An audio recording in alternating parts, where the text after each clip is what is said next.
When we look today, and we'll go into detail on this, but every newspaper, and rightly so, the pictures of those three little angels that we're going to talk about so much, and the reaction there has been to their murders. It's not their deaths, it's their murders. The Prime Minister has warned rioters in Southport that they will feel the full force of the law because there was disruption there last night, and a lot of rioters hijacked the vigil last night for the victims of these stabbings. Well, hundreds of people came out to show their support for the three children who were killed in Monday's attack. They've been named now as 7-year-old Elsie Dot Stancombe, Alice De Silva Aguirre, who's 9 years old, and 6-year-old BB King. They were all fatally stabbed at that Taylor Swift-themed dance class on Monday. 22 police officers last night. Now, look at these are the scenes outside a mosque last night. These were the 22 people injured at the scene. 8 sustaining serious injuries, fractures, lacerations, a suspected broken nose, and concussion amongst the injuries. Well, we're joined now by former Scotland Yard detective Peter Bleksley. Good to see you this morning, Peter. What a horrible set of circumstances, absolutely horrific. What's your response to what we've seen in Southport? Yes, it was horrific, but it's so depressingly predictable and therefore avoidable. The communication from Merseyside Police, from the Chief Constable, who goes on television and says, "I'm a mother, I'm a nana, please understand, I feel your pain," just doesn't butter any parsnips. It really doesn't.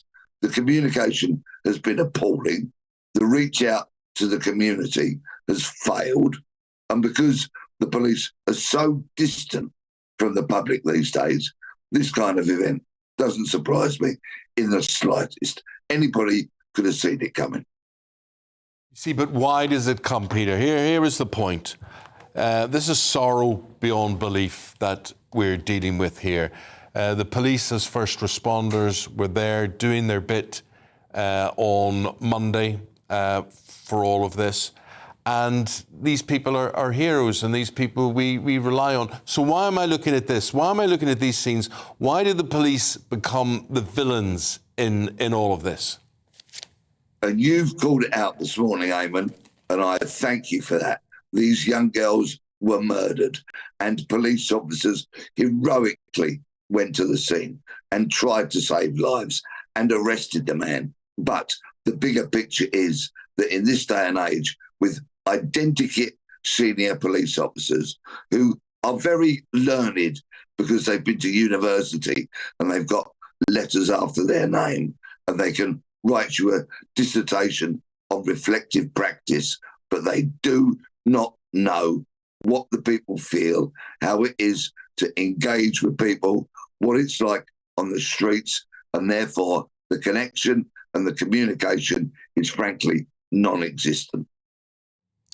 Do you think part of the issue with this, and you can see it, can't you? We had the vigil last night, hundreds of people rightly coming out to pay tribute to these three beautiful little girls, a loss of innocent life. And then we saw the violence last night, this riot in Southport. But actually, both groups are doing the same thing, aren't they? They want answers to what happened here. Why were these little girls' lives taken? And perhaps if they had more information from the authorities, they had more information about the attacker, specifically from the police, there wouldn't be quite so much this strength of feeling on the matter.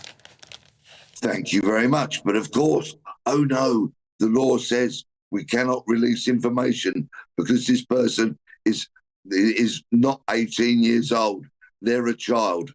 Utter Peter, poppycock. if I could just stop you there. And I say this about police, I say this about fire people, I say this about people in officialdom, politicians, whatever.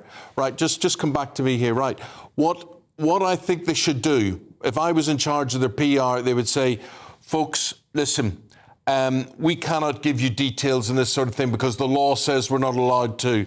What we can tell you is this. Please understand our situation. We're as frustrated as you are in all of this. People are not idiots. When you treat people like idiots and you use that corporate speak all the time, that's why people get angry. Eamon Holmes, you have nailed it completely. If you try to toe the line, do the corporate speak that fails manifestly, that doesn't reach out to the man and the woman in the street, it doesn't look like us, it doesn't sound like us, it's from a script, then of course people are going to get frustrated.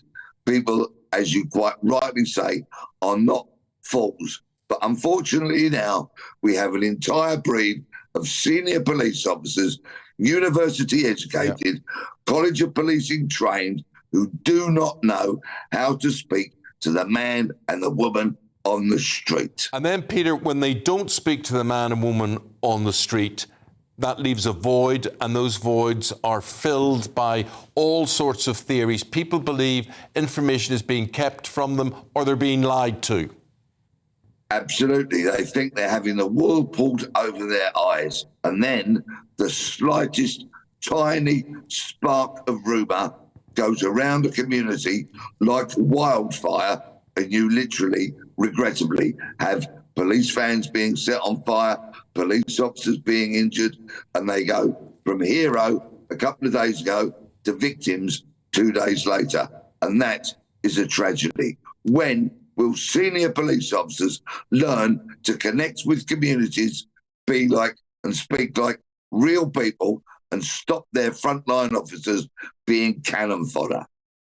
You use the word communities there, Peter, and I just look at those pictures and I just wonder, there must be a certain amount of that crowd that are not part of the community, that are being shipped in, that are taking advantage or trying to use this for a bigger political cause. What's your view? But that is nothing new. Police are forever banging on about community relations. There are two communities in this country that need to be reached out to by the police and engaged with, but they haven't been for 20, 30 years. The first community is victims of crime. But of course, the police turn their back on people who had their house burgled, their car stolen, their bike stolen, their phone stolen, victims of fraud and all of that.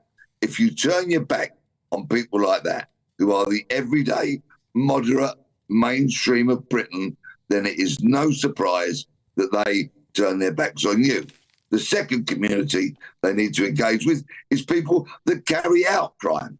But the police haven't done that for over 20 years. They've turned their backs on us, the moderate mainstream, and this is what you get. Peter Bleksley, thank you so much for your time this morning. Thanks, Peter. Thanks for analysing that. And we just want to put, what you have had to say out to people watching and listening to see how they're going to respond to that and what they think. Thanks very much, Peter. We have got the police heroes 2 days ago. What's changed there? What's got wrong? What makes people in this country, whether you live in Leeds, whether you live in Southport, what makes anyone think they can attack police officers and burn police vans? My view is when you let it happen once, it then becomes the standard thing. Oh, we'll just petrol bomb a police car here. We'll do this. It's normal. It won't be a proper riot unless we burn something here. Now, the thing is, the only thing that matters here is the families and those 3 poor children who have died and their families, and also just the fact, and whoever perpetrated that, whoever carried it out and why. That's the only thing we've got to concentrate on. The rest of it is irrelevant.